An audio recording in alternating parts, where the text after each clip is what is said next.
안녕하세요. 마흔 초반에 새 출발을 하게 된 여자입니다. 마흔 넘어서 새 출발이라고 하니까 꼭 결혼이라도 한 여자 같네요. 하지만 저는 모두의 예상을 깨고 다시 사회로 나가기 위해 취업을 준비 중이랍니다. 요즘 젊은 사람들도 힘들다는 취업을 이 나이에 하려다 보니 힘든 점도 있지만 그동안 제가 겪었던 사건들에 비하면 누워서 떡 먹기예요. 제 인생은 한 줄로 말하면 그야말로 산전수전, 공중전이 따로 없답니다. 엄살처럼 들릴 수 있지만 제 사연 끝까지 들어보시면 세상에 이렇게 불쌍한 인생도 있구나 하는 말이 절로 나올지도 모릅니다. 제 기구한 팔자의 시작은 바람난 엄마와 백수 아버지로부터 시작됐죠. 이 짧은 한 줄만 봐도 진짜 답 없는 가족이지 않습니까? 우선 집안의 가장인 아버지부터 소개해 보자면 배짱이 같은 인생을 사는 분이에요. 저와 남동생이 학교 다닐 때도 아버지는 번듯한 직장이라는 게 없던 사람입니다. 거의 20년 동안 돈도 안 벌고 집에서 잠만 자던 아버지가 돈 벌겠다고 일자리를 찾기 시작했을 때가 언제였는 줄 아십니까? 바로 술값이 떨어졌을 때예요. 직업도 없고 능력도 없으면서 늘 술만 마시고 살던 알코올 중독자가 제 친아버지였죠. 이런 아버지 옆에는 밖에서 놀기 좋아하다 두 번이나 바람났던 엄마가 있었습니다. 그래서 한 번은 엄마가 바람 핀다는 걸 알게 된 아버지가 술에 잔뜩 취해서 엄마를 두들겨 팼던 적도 있었어요. 그때 아버지가 엄마를 때리던 모습이 어제 일처럼 생생할 정도로 큰 충격을 받았었죠. 저랑 남동생은 이런 부모 같지도 않은 부모님을 보며 자랐어요. 저런 한심한 부모님을 보면서 절대 저렇게 안 살겠다면서 저는 학교 공부에만 매달렸습니다. 그래서 겨우 대학교에 입학은 했는데 문제는 그 후부터 난관의 연속이었죠. 능력도 없고 사고만 치는 부모님이 제 등록금을 내줄 돈이 있었겠습니까? 대학교 4년 내내 부모님은 저한테 등록금 한 번 보태준 적이 없었어요. 혼자 공부와 아르바이트를 병행하면서 악착같이 모은 돈으로 겨우겨우 등록금을 내면서 다녔죠. 그런데 제가 아무리 아껴도 등록금이 모자라서 결국 휴학을 해야만 했던 때가 있었습니다. 그때 저를 도와준 구세주 같은 사람이 남동생이었어요. 남동생은 고등학교 졸업 후 바로 공장에 취업했고 저한테 선뜻 돈을 건네면서 이렇게 말했습니다. 누나, 이거 받아. 그리고 다음 학기 휴학하지 말고 계속 공부해. 이게 뭐야? 설마 내 등록금이야? 어, 누나라도 번듯한 대학교 나와서 좋은 직장 다녀야지. 내 목까지 다닌다 생각하고 이 돈으로 등록금 내. 내 소원이 누나 대학교 졸업장 받는 거 보는 게 소원이야. 고마워. 누나가 이 은혜는 꼭 갚을게. 내가 누나 뒤에서 응원하고 있으니까 힘든 거 있으면 나한테 언제든 말해. 혼자 소갈이 하지 말고. 알겠지? 어, 그래, 고마워. 내가 꼭 졸업장 받아올게. 남동생은 저한테 하나뿐인 동생이자 든든한 지원군이었어요. 아마 저는 남동생이 없었다면 대학교 졸업은 물론이고 지금처럼 살지도 못했을지도 모릅니다. 그만큼 남동생은 저한테 세상에 둘도 없는 각별한 존재였죠. 뒤에서 묵묵히 저를 도와주며 응원해주는 남동생 덕분에 저는 무사히 대학교를 졸업할 수 있었습니다. 대학교 졸업식 때 남동생이 와서 같이 많이 울었던 기억이 나네요. 그렇게 대학교 졸업 후 일반 회사에 입사했고 드디어 남들처럼 살 수 있겠구나 싶었습니다. 그렇게 점차 사회생활에 적응해 나갈 때쯤 저는 친한 지인의 소개로 남편을 만나게 됐어요. 솔직히 남편 첫인상이 호감형 얼굴은 아니었어요. 그래도 호감형 얼굴은 아니었지만 남편의 진중하고 무게감 있던 성격에 반해 연애를 시작하게 되었습니다. 이래서 사람의 외면보다는 내면을 봐야 된다고 하나보다 싶을 만큼 성격이 참 좋았어요. 그러다 남편의 프로포즈로 결혼 준비를 하게 됐는데 걸리는 문제가 있었죠. 바로 시댁이 잘 살아도 너무 잘 산다는 게 큰 문제였습니다. 갑자기 웬 복에 겨운 소리를 하고 있나 싶으신가요? 당장 남편과 저만 비교해봐도 그때 남편은 대기업에 다녔고 저는 일반 회사에 재직 중이었죠. 그래서 저는 걱정스러운 목소리로 남편을 보며 말했습니다. 혹시 어머님이랑 아버님은 예물 예단 따로 생각하는 거 있으셔? 아니, 예물 예단은 생략해도 괜찮다고 하셨어. 너무 걱정하지 마. 우리 부모님 그런 거 따지는 분들 아니야. 그러니까 너무 걱정하지 마. 그래도 예물 예단은 생략해도 된다는 말에 안도했지만 상견례 날짜가 다가올수록 스트레스가 쌓였죠. 솔직히 어느 정도 차이가 나야 걱정을 안 했을 텐데 사는 집부터가 확연하게 다르니까 괜히 기가 죽는 것 같았어요. 백수에 가까운 부모님은 24평 빌라에서 하루 벌어서 하루 먹고 살았는데 그때 시댁은 46평짜리 한강이 보이는 아파트에 살고 있었던 겁니다. 게다가 시부는 대기업보다는 한참 떨어지지만 중견기업 부사장이셨고 집에는 늘 집안일을 해주는 가정부도 있었어요. 심지어 시모는 주부였는데도 집안일을 가정부를 고용해서 살았던 겁니다.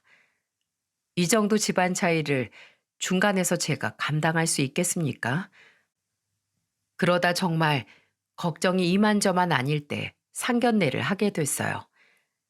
시부는 인품이 참 좋은 분이셨는데 그날도 저희 부모님을 보며 칭찬을 아끼지 않으시면서 이런 말을 하셨습니다. 이렇게 곱게 키운 따님, 저희 집안에 시집 보내주셔서 감사드려요. 아, 저희 수연이는 혼자 알아서 컸습니다. 그때 시부의 덕담에 말도 안 되는 소리를 하는 아버지 때문에 얼굴이 다 화끈거렸어요.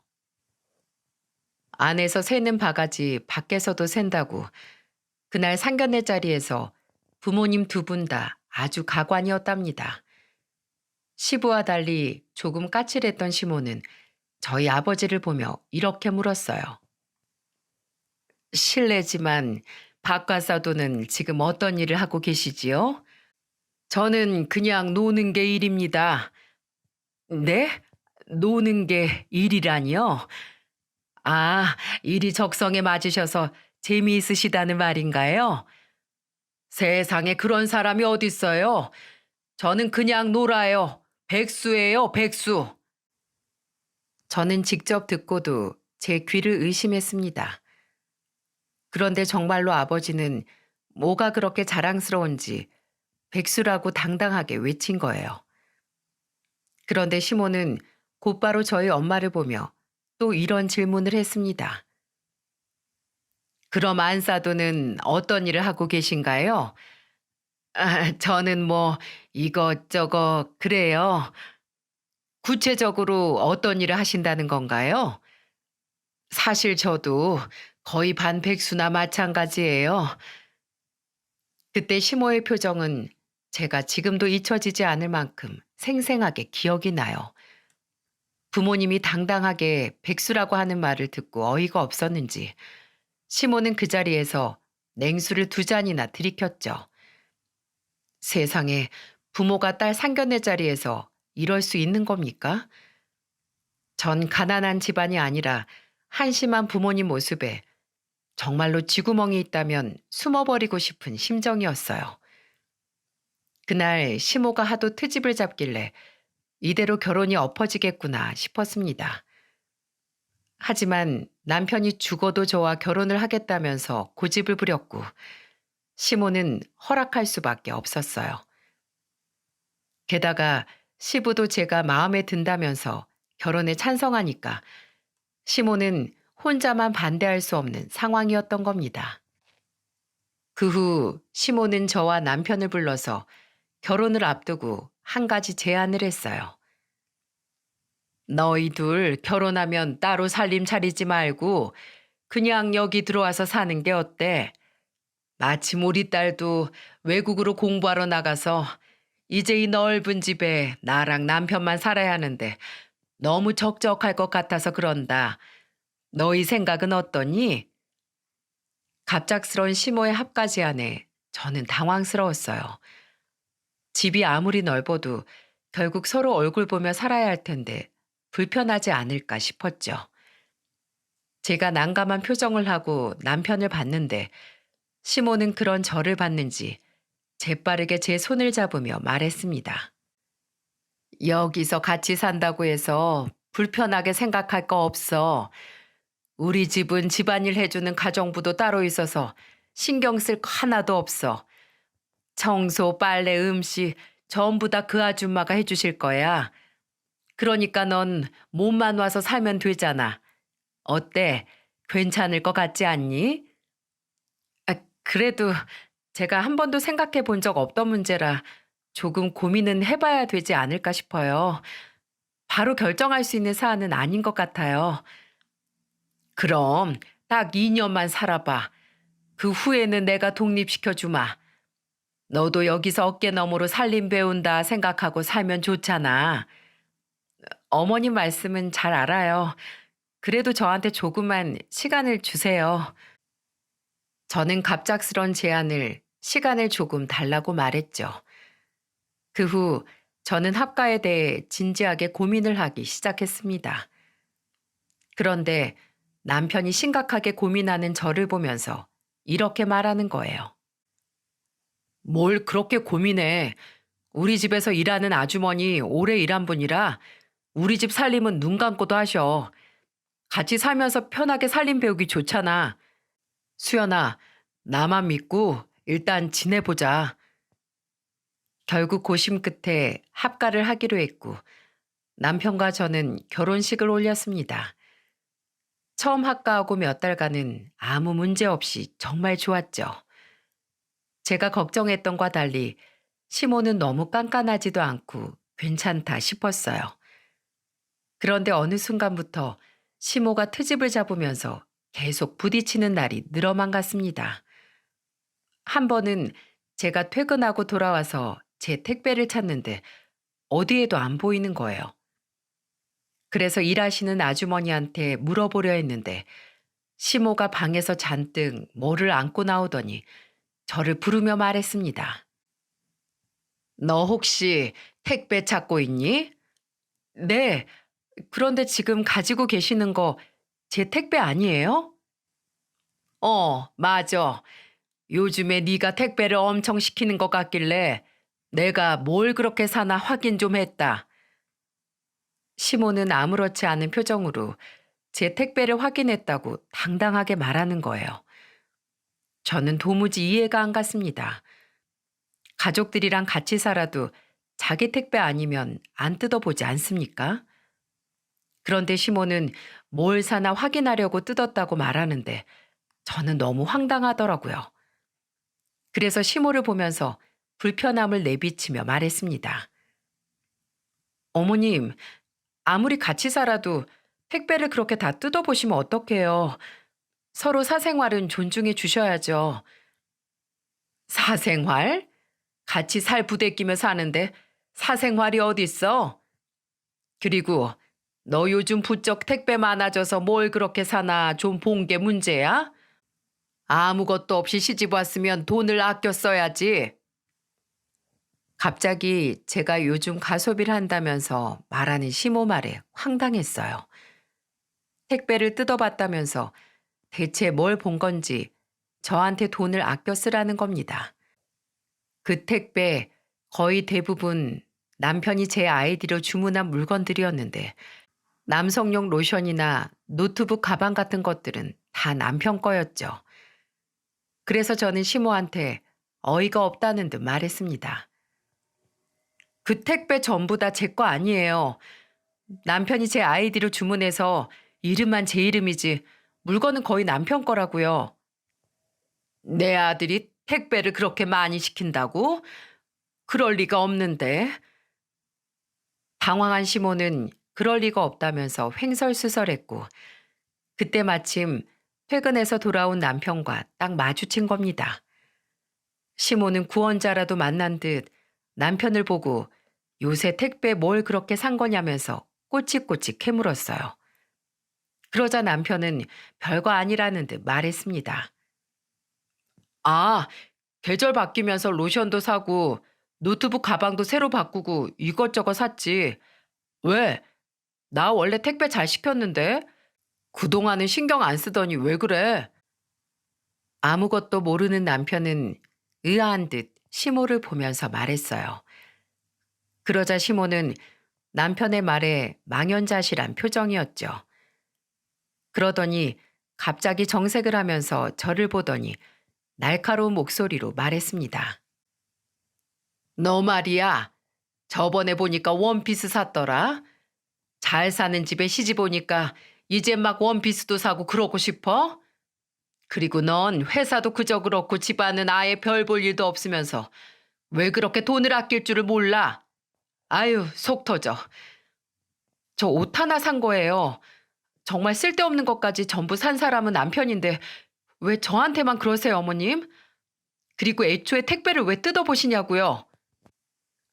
시모한테 저는 왜 택배를 뜯어보냐고 화를 냈고 옆에 있던 남편은 저와 시모의 대화를 듣다가 깜짝 놀란 목소리로 시모를 보며 말했어요. 엄마, 우리 택배를 왜 뜯어봐? 그럼 여태 그거 다 뜯어둔 사람이 엄마였어? 같이 살아도 지킬 건 지켜야지. 나는 그냥 궁금해서 그랬지, 궁금해서. 지금도 없는 집이다 뭐다 하면서 잔소리를 하고 있는데 뭘 그냥 궁금해서 봤다는 거야? 앞으로 우리 택배는 뜯어보지 마. 같이 좋게 살려면 말 한마디도 조심해야지.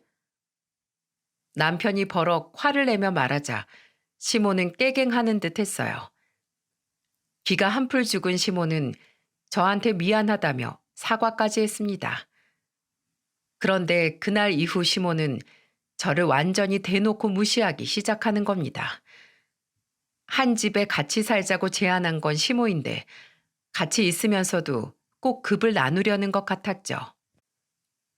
주말이라 세수만 하고 편한 옷을 입고 나왔는데 시모가 저를 위아래로 훑어보더니 갑자기 이런 말을 하는 겁니다. 너는 방에서 나올 때 가벼운 화장이라도 좀 할 수 없어? 피부도 칙칙하고 입술색도 없어서 꼭 피죽도 못 얻어먹은 애 같잖아. 하긴 아침에 출근할 때 화장하고 나가는 거 보면 뽀대도 안 나고 촌티 팍팍 날리더라. 진짜 널 어떡하면 좋니? 네가 그렇게 다니면 우리 집안에 먹칠하는 거야. 집에서 기본 화장을 하고 있으라는 말이 이해가 가십니까? 세상에 누가 집안에서 화장을 하고 사나요? 저는 다짜고짜 말도 안 되는 트집을 잡으면서 화를 내는 시모의 말에 기가 막혔습니다. 그래서 저는 기가 막힌 얼굴을 하고 시모를 보며 말했어요. 집에서 누가 화장을 해요? 나 봐. 난 집에서도 항상 이렇게 파운데이션 하나 정도는 하고 다니잖아. 그리고 이 옷, 이게 얼마짜리 옷인 줄이나 알아? 사소한 거 신경 쓰시는 분이 왜 옷에 있는 단추는 신경 안 쓰세요? 맨 위에 있는 단추 터질 것 같아요. 거울 좀 보세요. 제가 시모를 보면서 옷이 곧 터질 것 같다고 하니까 시모는 깜짝 놀란 얼굴로 전신 거울을 보러 방으로 갔습니다. 정말로 옷에 있던 맨 위의 단추가 곧 터질 것 같았죠. 그런데 시모는 거울을 보고 나오더니 저를 보고 화를 내며 소리쳤습니다. 너 가정교육 그따위로 배웠어? 하긴 백수 부모 보면서 빌부터 사는 거나 배웠겠지. 어디서 목소리를 높여? 내가 이상하다면 이상한 거고, 잘못됐다고 하면 그건 무조건 잘못된 거야. 알겠어? 저 여기 몸으로 때우러 온 노예 아니에요. 저도 엄연히 이 집안 며느리라고요. 언젠 이제 가족이라면서 왜 그러세요 대체? 네가 우리 집이랑 피가 섞이길 했어? 뭘 했어? 너는 그냥 객식구야.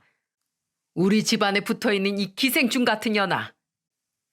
그런데 둘이 소리를 지르며 싸우니까 방에 있던 남편이 그제서야 나오더니 남의 집 불구경 보듯 말하는 겁니다.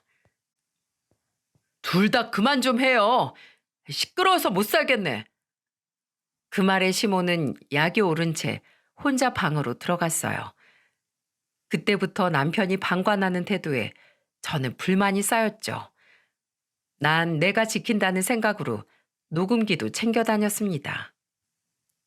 그야말로 혹시 모를 상황에 쓰려고 생존을 위한 도구였어요. 그런데 어느 날 갑자기 시모는 저를 부르더니 단호한 목소리로 말했습니다. 내일부터 일하는 아주머니 안 나올 거야. 그러니까 너 회사 그만두고 나랑 같이 살림이나 하자. 네? 회사를 그렇게 갑자기 어떻게 그만둬요? 어차피 너 집에서부터 회사까지 멀기도 하고 임신하고 나면 더 다니기도 힘들 텐데 뭐하러 버티고 있어? 지금부터 미리 배운다 생각하고 집에서 살림하는 게 낫지. 이 집 넓어서 나 혼자는 못해. 그러니까 너랑 나랑 같이 해야지. 시모는 네 식구 사는 집인데 혼자서 살림을 어떻게 하냐면서 저한테 회사를 그만두고 집안일을 같이 하라고 하는 거예요. 저는 곰곰이 생각을 해보다가 어차피 제가 회사 다닌다고 고집부려도 회사 다니면서 살림까지 도맡아 할 것 같았죠. 최악의 상황을 피하려고 회사를 그만두고 시모와 같이 살림하는 걸 택했던 거예요. 이 선택이 제 인생을 흔들어 놓을 줄도 모르고 섣불리 생각한 겁니다. 꼭 창살 없는 감옥에 갇혀 있다는 생각이 들 만큼 하루하루 숨이 막혔어요. 저는 차라리 시모가 약속이 있어서 외출하는 날이 가장 마음이 편했습니다. 그러다 한 번은 점심 약속이 있어서 나갔다 온 시모가 복숭아를 한 박스를 들고 들어오는 거예요. 시모는 복숭아를 선물 받았다고 자랑하더니 저한테 대뜸 검은 봉투를 들이밀면서 말했습니다. 자, 너는 복숭아 말고 이거 먹어. 이게 뭔데요? 저는 시모가 건넨 봉투를 열어보고 깜짝 놀랐어요. 그 검정 봉투 안에는 캔으로 된 황도가 들어있는 게 아니겠어요? 이게 뭔가 싶어서 시모를 보니까 시모는 저를 보면서 비웃으면서 말했습니다. 왜? 너도 복숭아 먹고 싶니? 너 이런 거 먹어도 맛 모르잖니? 너는 저런 박스에 든 복숭아보다 이런 통에 든 황도가 입에 더 잘 맞잖아. 괜히 안 먹던 거 먹으면 병 난다. 흙먼지 날리는 빌라에서 살던 애가 갑자기 사는 곳이 바뀌니까 지도 무슨 부자라도 된 줄 아네. 좋은 거 챙겨 먹다가 체하지 말고 먹던 대로 먹고 살던 대로 거지같이 살아. 대체 저한테 왜 그러세요? 그리고 어머님, 이렇게 앞뒤 다르게 행동하는 것도 엄청 없어 보이고 교양 없어 보이는 건 아세요? 뭐야? 너 지금 말 다 했어? 이런 거 어머님이나 드세요.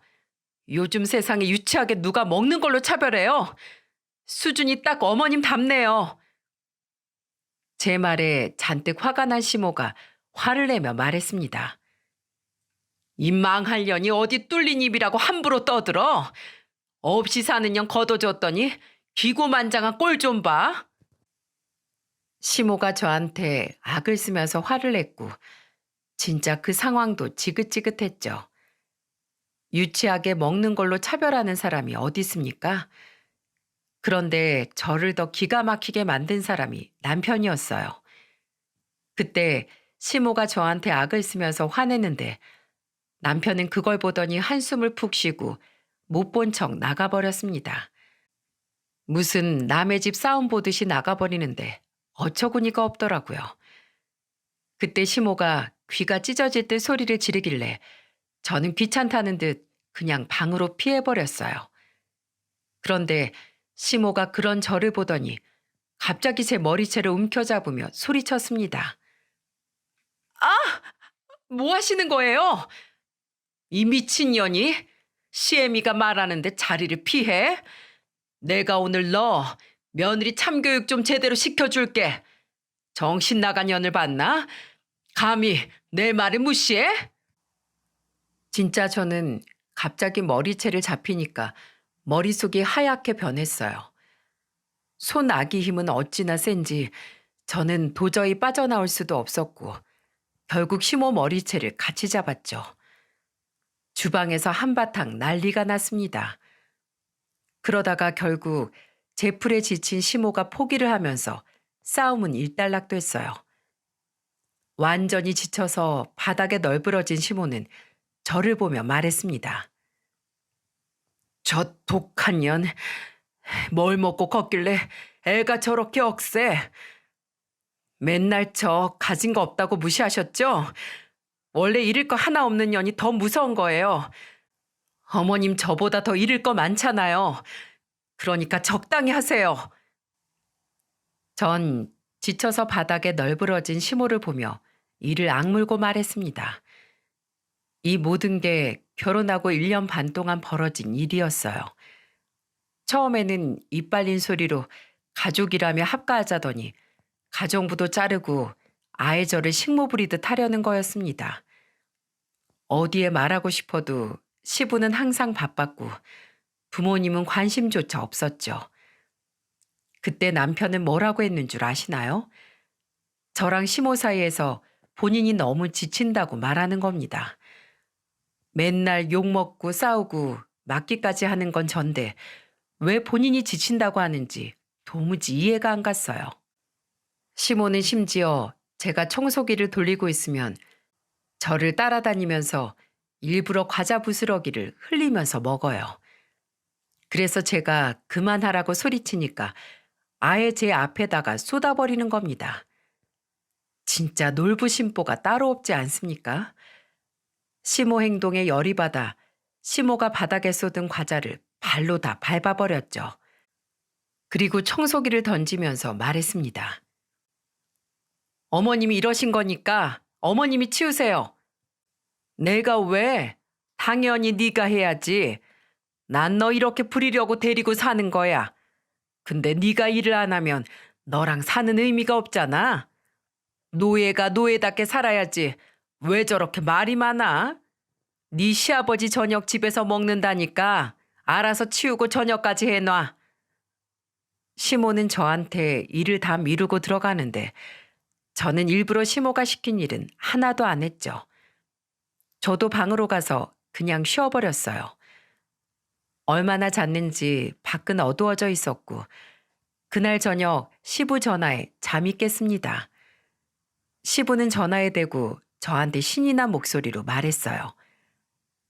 우리 며느리 저녁 먹었니? 네? 아니요. 아직이요. 오늘 집에서 저녁 드신다고 하셨죠? 아유, 신경 쓰지 마라. 내가 맛있는 초밥집에서 초밥 사들고 갈 테니까 기다리고 있어. 일하는 분이 없어서 힘들지? 금방 다시 구하마. 힘들어도 조금만 참거라. 내가 바빠서 신경을 못 써줘서 미안하네. 시부는 늘 이렇게 따뜻한 목소리로 저를 위로했습니다. 무슨 일이 벌어지는지 모르는데 꼭 이렇게 제가 듣고 싶던 말을 해주는 분이셨죠. 남편은 제가 시모와 어떻게 지내는지 알면서도 방관했어요. 정말 지칠 대로 지쳐있는 저한테 그날 시부의 말은 큰 위로였답니다. 저는 시부와 짧은 통화를 하고 나와보니 시모가 거실에 그대로 있는 과자 부스러기를 보고는 저를 노려봤습니다. 그러더니 그대로 옆에 있던 청소기를 던졌어요. 저는 시모가 던진 청소기를 피하려다가 다리가 꼬여서 그만 거실에 엎어지고 말았죠. 그런데 시모가 엎어진 제 앞으로 오더니 싸대기를 날리면서 소리쳤어요. 이 거지 같은 년이 이젠 내 말을 다 무시하네. 야, 네가 그러고도 무사할 것 같아? 오늘 청소기로 맞아 보고 싶어서 꺼내놓은 거야? 아니면 정말 나보고 치우라고 그대로 두고 간 거야? 제가 이 집 식모예요? 대체 저한테 왜 그러시는데요? 이게 무슨 가족이에요? 누가 가족이야? 이 기생충 같은 년아. 애초에 너 같은 거지랑 살고 싶지도 않았어. 시모는 손에 잡히는 대로 물건을 던지기 시작했어요. 그때 저한테 리모컨 던지는 걸 보고 이러다 죽을 수도 있겠다 싶어서 황급히 신발장으로 가서 보이는 대로 신발을 신었죠. 짝짝이로 신은 줄도 모르고 저는 그대로 살기 위해 빗속을 달렸습니다. 온몸이 홀딱 젖은 채 저는 친정으로 달려갔어요. 아무리 거지 같은 집이라도 내 집이고 친정인데 당연히 그쪽으로 달렸지 않겠습니까? 작은 희망을 가지고 도착한 친정집이 보이자 망설일 것도 없이 들어갔습니다. 그리고 홀딱 젖은 채로 거실에 있던 엄마를 보고 울면서 말했어요. 엄마, 난 너무 힘들어. 나 그냥 이혼할래. 이렇게 살다가 정말 죽을 것 같아서 그래. 다 거짓말이었어. 가정부도 그만두게 하더니 하나부터 열까지 다 나만 시켰어. 엄마가 생각해도 이건 아니지 않아? 나한테 화풀이 하는 것도 아니고 욕하고 때리고 나 진짜 너무 힘들어. 엄마, 제발 나 좀 살려줘. 엄마는 제가 비를 그대로 맞고 와서는 힘들다고 말하자 황당한 표정을 짓는 겁니다. 그러더니 앞뒤 상황은 묻지도 않고 저를 보면서 정색하더니 무슨 말을 했는 줄 아시나요? 야, 이 세상에 안 힘든 사람이 어딨어? 그리고 네가 하소연할 곳은 여기가 아니라 네 시댁이지. 출가 외인이라는 말도 몰라? 넌 이제 이 집 딸이 아니고 그 집 식구야. 그리고 나한테 백날 하소연해도 난 너한테 해줄 거 없어. 그냥 참고 살아. 결혼이 다 그런 거야. 난 시집살이가 없었는 줄 알아? 나도 니네 할머니한테 엄청 당했어. 죽고 나니까 이렇게 살만하잖아. 며느리는 그런 거야. 넌 출가 외인이니까 다신 찾아오지 마라.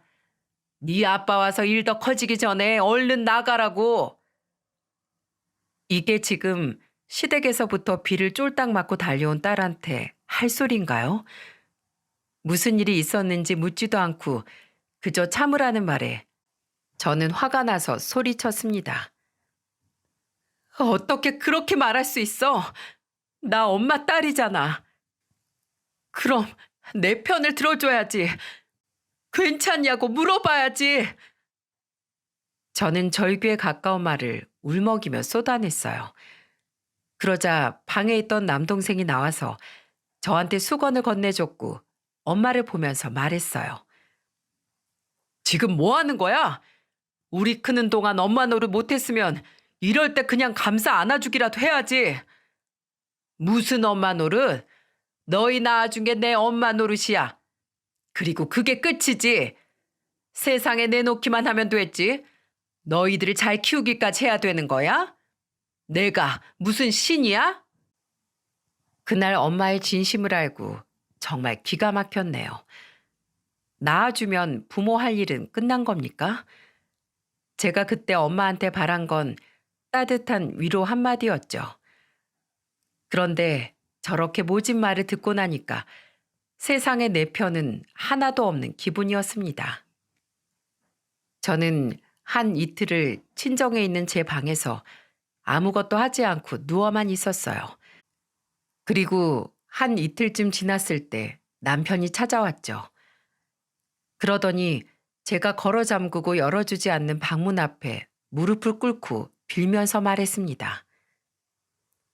여보, 내가 미안해. 내가 바쁘다는 핑계로 당신한테 소홀했어. 그렇게 힘든 상황인 줄은 꿈에도 몰랐어. 나 여기서 당신 나올 때까지 기다릴게. 남편은 정말 방문 앞에 꿇고 있었고 열리지 않는 방문에 대고 한참 동안이나 빌었어요. 그러다 아버지가 가져온 비상키로 방문이 열렸고 남편은 제 손을 잡고 울었습니다. 결국 저는 다시 남편과 이틀 만에 시댁으로 다시 갔습니다. 남편은 절대 제 손 놓지 않고 옆에 있어 주겠다며 말했죠.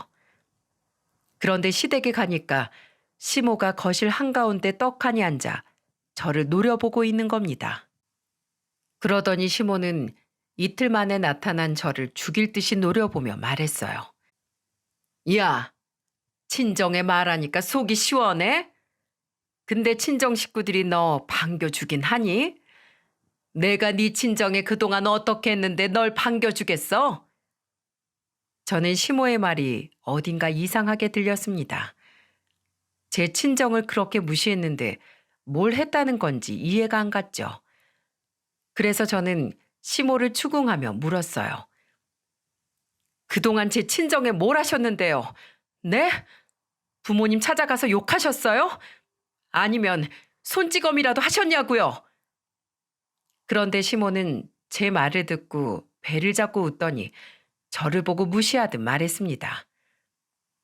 뭐? 손찌검 했냐고? 개망신은 우리가 당했지. 부모는 돈이라면 고개를 100번이라도 조아리는데 넌 뭐가 그렇게 잘나서 목에 핏대를 세워? 잔뜩 화난 목소리로 시모가 털어놓은 사실은 충격적이었죠. 진짜 너무 쪽팔려서 그 자리에서 혀라도 깨물고 죽고 싶은 심정이었습니다. 들어보니까 아버지는 시부 회사로 찾아가 다짜고짜 사돈이라고 부르면서 아는 체를 한 거예요. 그러면서 사람들 다 있는 곳에서 시부한테 이런 부탁을 했다고 했습니다. 부사장이라더니 좋은 곳에서 일하고 있었네요. 건물이 이렇게 큰데 청소나 경비 이런 일거리 좀 없을까요? 아니면 주차요원도 괜찮아요. 아, 요즘 입에 풀칠하기 힘들어서 그런데 일자리 좀 줘봐요. 사돈 좋다는 게 뭡니까? 시부는 아나무인으로 일자리 달라고 우기는 저희 아버지를 정중히 밖으로 데리고 나가 이렇게 말했다고 했어요. 사돈, 지금은 일자리가 없고 나중에 차차 생기면 그때 연락드릴게요. 그러니까 불쑥 이렇게 찾아오지 마십시오. 그 대신 얼마 안 되지만 우선 보태 쓰십시오. 그때 아버지가 시부한테 받은 돈이 무려 500만 원이었다는 겁니다. 아버지는 액수를 확인하고는 자존심도 없는지 낼름 받아갔던 거예요. 그런데 시댁에 돈을 받아간 건 아버지뿐만이 아니었어요. 글쎄 엄마마저 시모한테 전화해서 3번이나 돈을 빌려간 거예요. 처음에는 750만 원, 두 번째는 2100만 원, 마지막은 800만 원, 총 이렇게 3번이나 됐던 거죠. 1년 반 동안이나 절 까맣게 속이고 부모라는 것들이 이런 짓을 하고 있던 거예요.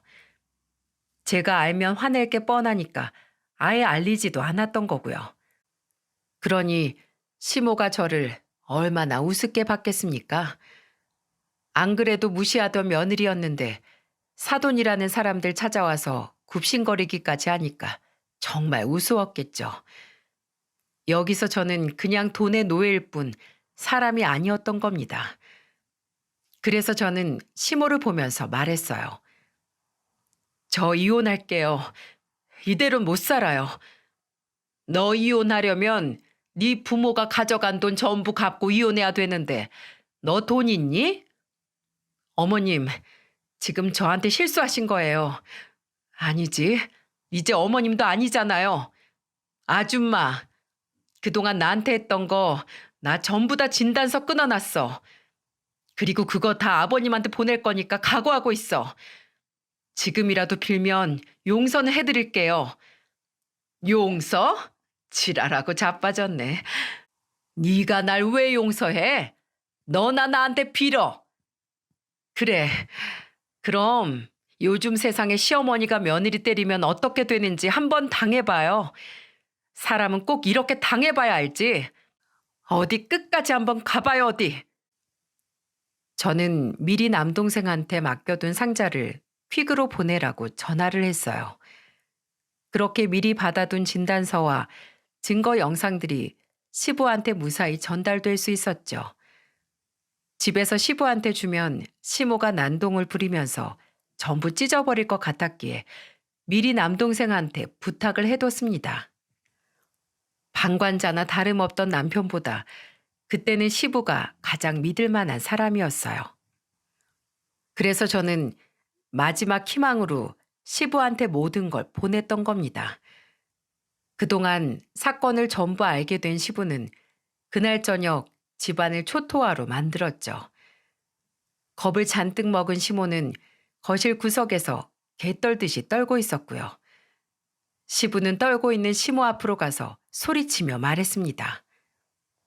당신 이리 와. 내 자식 귀하면 남의 자식 귀한 줄도 알아야지. 어딜 감히 손찌검이야. 여보, 미안해요. 제가 잘못했어요. 어쩔 거야. 증거가 이렇게 차고 넘치잖아. 며느리가 이거 인터넷에 올리면 당신도 이 집도 무사할 것 같아? 회사에 소문이라도 나면 난 그대로 해고당하는데 당신 일할 능력이나 있어? 집구석에서 남편 아들 인생 다 조져놓을 생각이냐고. 오죽했으면 이걸 다 나한테 보냈겠냐고.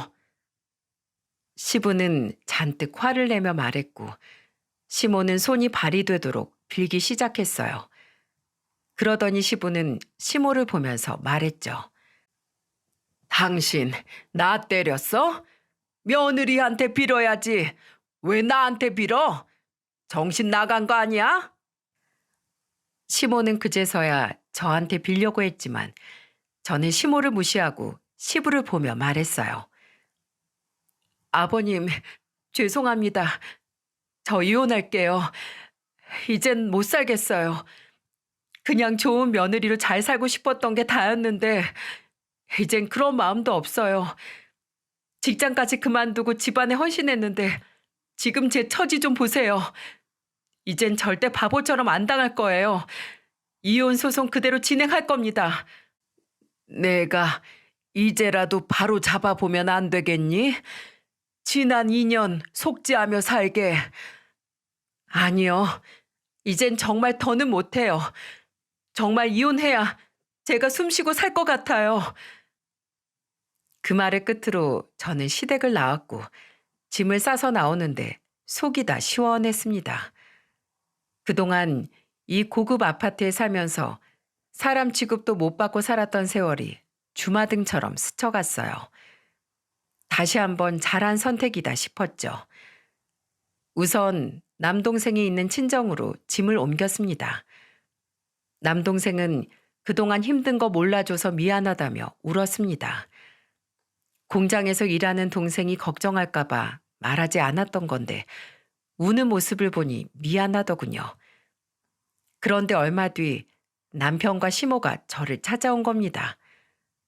거실로 가보니 모자가 나란히 꿇고 앉아서 저를 애처롭게 보며 말하더군요. 여보, 내가 잘못했어.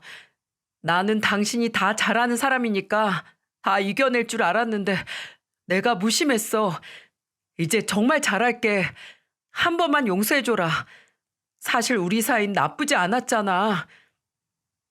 당신 밖에서 하하호호하면서 떠들면서 살 때 난 매일같이 울었어. 근데 그거 하나도 몰라주던 당신 보면서 진짜 이런 인간이랑 못 산다고 100번도 더 생각했어. 이미 끝난 사이 되돌리려고 하지 마. 그만 돌아가. 제가 남편을 매몰차게 거절하자 시모는 돌아서려는 저를 잡으며 말했습니다. 내가 잘못했다. 한 번만 마음 돌려다오. 이렇게 둘 다 이혼 딱지만 붙잖아. 그리고 2년 살고 이혼당하면 우리 아들 꼴도 우습고 남들이 다 손가락질해. 지금 아들 걱정하시는 거예요? 사과도 어쩔 수 없이 하는 거네요. 아줌마, 그냥 더 추해지기 전에 나가세요. 소리치며 나가라고 등 떠미는데 그때 저를 말리는 사람이 엄마였습니다. 그 상황에 심호뺨을 날려주는 것도 아니고 저를 왜 말려는 줄 아세요? 수연아, 이렇게까지 하면 너도 한번 용서해주는 미덕이 있어야지. 미덕? 무슨 미덕? 지금 엄마가 저 아줌마 뺨을 날려야지. 날 왜 말려?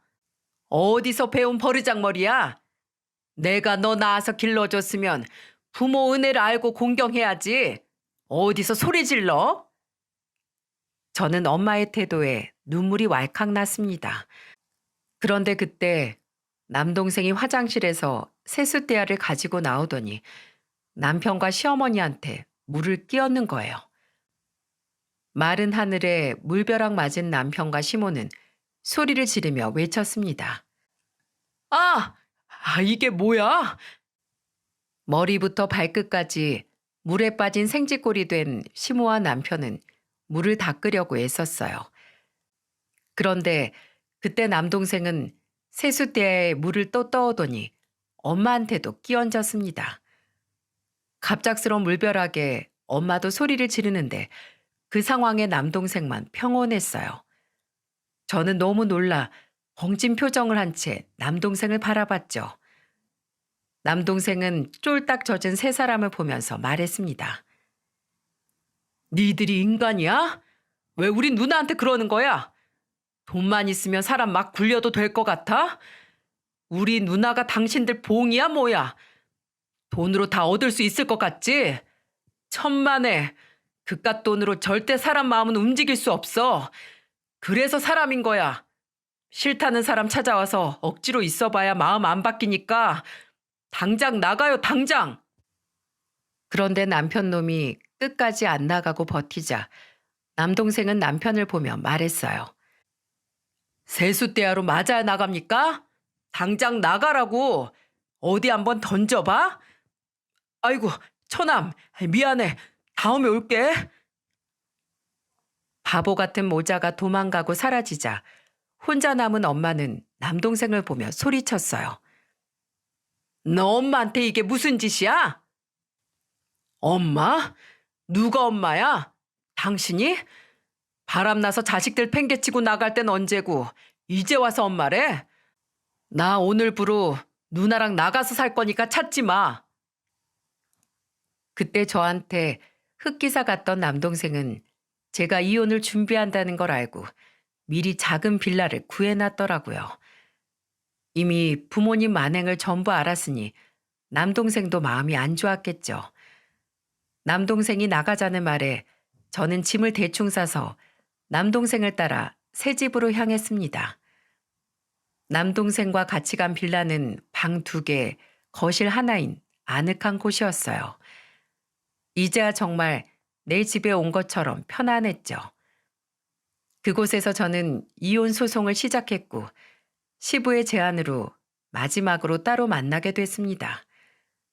시부는 저를 보며 진지한 목소리로 말하셨어요. 이제는 정말 끝인 것 같다. 네 마음이 그렇다는데 어떻게 돌리겠어. 이혼하고 새 출발해라. 그리고 이건 1억이다. 이건 그냥 내 마음이니까 받아주면 좋겠다. 이혼 소송 위자료와는 상관없으니까 신경 쓰지 말고. 못난 아들 만나서 고생만 시킨 것 같아 미안하구나. 앞으로도 응원할 테니 잘 살거라. 그 마지막 순간에도 시부는 끝까지 제 편에 서주셨습니다. 내 인생에 저런 따뜻한 분을 또 만날 수 있을까 아쉽기까지 했어요. 그리고 그 후 시부는 소송을 길게 끌고 싶지 않았는지 생각했던 기간보다 소송은 짧게 끝났죠. 위자료도 넉넉하게 받아서 그나마 다행이다 생각했습니다. 아이도 없어서 남편과의 유혼은 쉽게 정리됐어요. 오히려 이렇게 쉽게 정리되니까 참고 살았던 인연이 허무하게 느껴졌죠. 이혼하고 광명 찾았다는 말처럼 지금은 남동생과 둘이 잘 살고 있답니다.